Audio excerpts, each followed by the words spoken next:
से जिसके सर पर ताज चढ़ा है वो है ऑयल मार्केटिंग कंपनी। एक तो कच्चे तेल में नरमी आई, वो उसका एक फायदा तो है ही, लेकिन दूसरे क्या फायदे दिख रहे हैं जो बाजार पड़ने लगा है उसकी बातचीम कर लेते हैं। यतिन हमारे साथ है। यतिन, सरकारी कंपनियों में तो एक तरफा जोरदार खरीदारी, लेकिन ये जो पूरा क्रीम आई है ओएमसीज में, क्या वजह है? तो देखिए, हम लोग ऐसे नहीं कहते कि पेट्रोल पंप वाले शेयर में आग लग गई है, लेकिन ये जो शेयर है बिल्कुल आग लगी हुई है। पिछले 3 महीने, 6 महीने, 12 महीने, कोई भी टाइम फ्रेम पे आप डाल दीजिए इसको, बहुत ही ज़बरदस्त रिटर्न्स दिए हैं। आईओसी पिछले 30 दिनों में 23% चला है, बीपीसीएल 21% और एचपीसीएल लगभग 19 साढ़े 19%। रीज़न क्या है?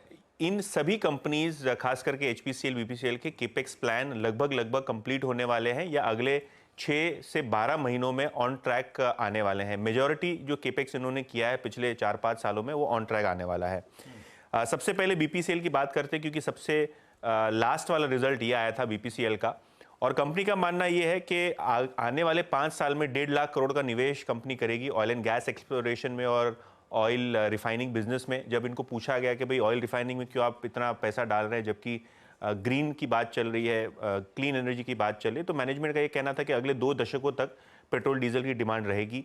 सबसे पहली बात। दूसरी बात, कंपनी क्लीन हाइड्रोजन प्रोजेक्ट्स में भी पार्टिसिपेट करने वाली है और शायद इसीलिए राइट्स इशू भी बहुत जल्द होगा।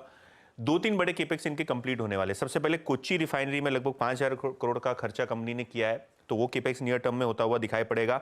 और मोजम्बिक का एक बड़ा टेलविंड है बीपीसीएल को, क्योंकि वहाँ जो फोर्स मेजर लगा हुआ था, बोको हराम एक मिलिटेंट ऑर्गेनाइजेशन ने एक बड़ी फैसिलिटी पे हमला कर दिया था, उसके बाद रिवाइव कर रही है मोजम्बिक सरकार इसको, और कहीं ना कहीं 2-3 क्वार्टर्स में ये भी रिवाइव होता हुआ दिखाई पड़ेगा। एचपीसीएल की बात करें तो जो राजस्थान की बीना रिफाइनरी है, इसकी कंप्लीशन लगभग 90% तक पहुंच गई है और दिसंबर 2024 तक प्रोडक्शन शुरू हो जाएगा। वाइजैक रिफाइनरी भी अपग्रेड जो है दिसंबर 24 तक पूरा हो जाएगा।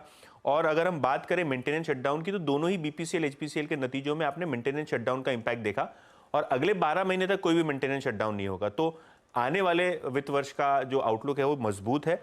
और आईओसी की आखिर में बात करें तो लगभग 4 लाख करोड़ कंपनी केपेक्स पे स्पेंड करने वाली है, जिसके अंदर ग्रीन हाइड्रोजन प्रोजेक्ट्स भी शामिल हैं। तीनों ही कंपनी एचपीसीएल, बीपीसीएल, आईओसी, इसके अंदर कैपिटल इन्फ्यूजन होना है, वो भी FY25 में होता हुआ दिखाई पड़ेगा। बजट में इसका हिंट भी था। तो कहीं ना कहीं सारी की सारी ऑयल मार्केटिंग कंपनी ज़बरदस्त तरीके से फोकस में है।